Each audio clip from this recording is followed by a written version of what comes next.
Olá, meu nome é Vilmar Marques de Oliveira, sou presidente da Sociedade Brasileira de Mastologia Regional São Paulo e irei conversar com vocês nos próximos minutos sobre a cirurgia redutora de risco. Obviamente, quando nós pensamos em cirurgia redutora de risco, nós temos que escolher, determinar qual que é o grupo de mulheres que vão se beneficiar de tal procedimento, pois não é um procedimento inócuo, não é um procedimento que cabe a todas as pacientes, a todas as mulheres. Lembrando que o câncer de mama é uma neoplasia maligna muito prevalente, a que mais acomete o sexo feminino, mas entre os cânceres mamários, apenas 10% das mulheres vão ter esse câncer de forma geneticamente herdado. De 5 a 8% vão ser geneticamente herdados, vão ser aquelas que vão ter um gene herdado de sua mãe ou de seu pai, e que nós vamos considerar essa paciente de alto risco para o câncer de mama. E entre essas pacientes, nós temos aquelas que se enquadram na síndrome do câncer de mama ovário. Então, é a síndrome mama-ovário. Essas pacientes vão herdar os genes mutados BRCA1 ou BRCA2, que vão conferir a essas mulheres um risco de desenvolver o câncer de mama, que vai gerar ao redor de 50% a 80%. Quando nós pensamos num risco-vida que passa a tais cifras, essa paciente passa a ser uma candidata a realizar uma cirurgia redutora de risco. E o que consiste essa cirurgia redutora de risco? Nos dias atuais, consiste na remoção de toda a glândula mamária e a reconstrução desta mama, no mesmo tempo cirúrgico, com a utilização, normalmente, de um implante de silicone. Este método já vem sendo empregado há muitos anos, né? E uma das publicações clássicas foi feita por Lynn Hartmann, que é da Mayo Clinic, em 1999. O que ela observou? Ela observou que aquele grupo de mulheres de alto risco para o câncer de mama, que eram submetidas a mastectomia redutora de risco, tendo como controle um grupo de irmãs que não foram submetidas ao mesmo procedimento, apenas a conduta expectante e observacional, elas tiveram uma redução de risco do câncer de mama de 90%. Então, esses números são muito significativos. E isso começou a mudar a conduta dos cirurgiões oncológicos e dos mastologistas frente a essas pacientes de alto risco para câncer de mama, principalmente nas carreadoras da mutação do gene BRCA1 e BRCA2. Logo em seguida veio Timothy Rebeck, que fez uma publicação similar, agora com pacientes com mutação dos genes BRCA1 e BRCA2, e mostrou que essas pacientes, quando submetidas à mastectomia redutora de risco, elas tinham uma diminuição de risco também de 90%, número similar àqueles mostrado pela doutora Lynn Hartmann. Esses dois estudos clássicos, eles embasaram então a utilização da adenectomia profilática, visando a diminuição do risco da paciente vir a desenvolver o câncer de mama. Obviamente que nós estamos falando de estudos que mostram que essa paciente, ao ser submetida a este procedimento, ela vai ter uma diminuição de risco da doença. Ela não zera a sua possibilidade de doença, ela tem uma diminuição de risco que gira ao redor de 90%. Mas só recentemente, no ano de 2014, que foi publicado um estudo canadense, não é? Mostrando que esta diminuição de risco impactava na sobrevida destas mulheres.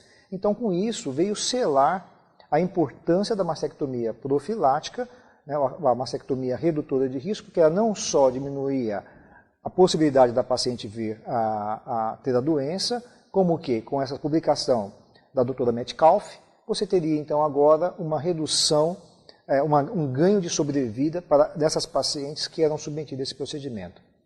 E quando nós fazemos esse procedimento, eu tenho que obrigatoriamente tirar o complexo areopapilar?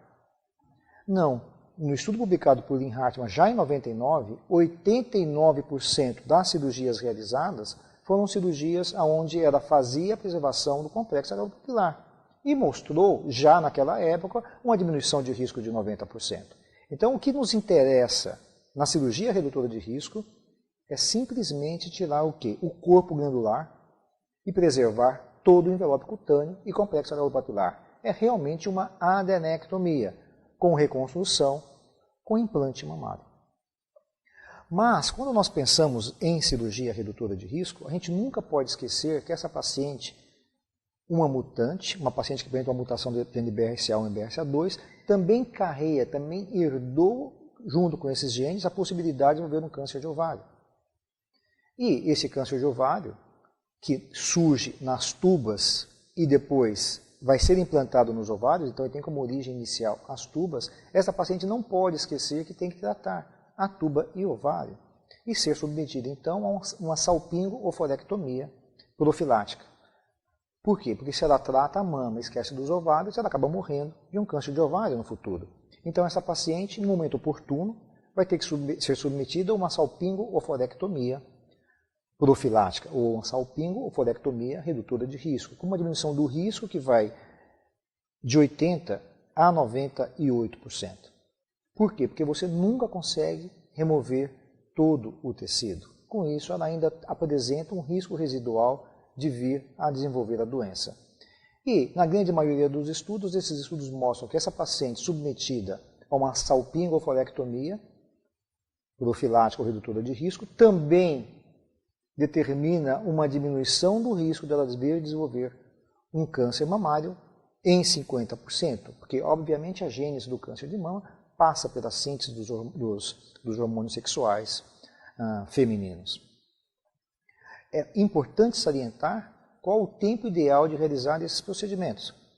Então, isso vai depender muito da faixa etária onde os parentes desta mulher, que está na sua frente, apresentou as doenças. Exemplificando, se a avó dessa paciente teve um câncer de mama aos 50 anos de idade, a mãe dela teve um câncer de mama aos 40, provavelmente ela vai ter um câncer de mama ao redor dos 30 anos de idade.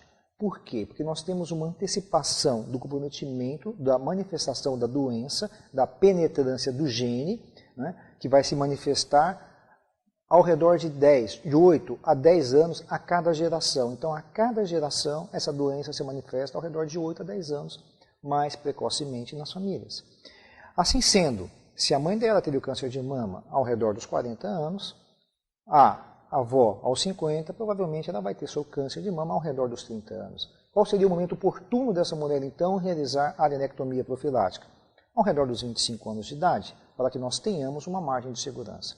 Já o câncer de ovário, ele costuma aparecer numa idade mais avançada, ao redor dos 45, 50 anos de idade. Então, dificilmente nós deixamos essa mulher chegar aos 40 anos com a preservação das suas tubas e de seus ovários. Nós indicamos, de forma profilática, preventiva, redutora de risco, a salpingo-oforectomia ao redor dos seus 35, 40 anos de idade. Então, ela vai realizar a mastectomia entre 25 e 30, esta paciente que eu ilustrei, e a sua salpingo-oforectomia ao redor dos 40 anos de idade.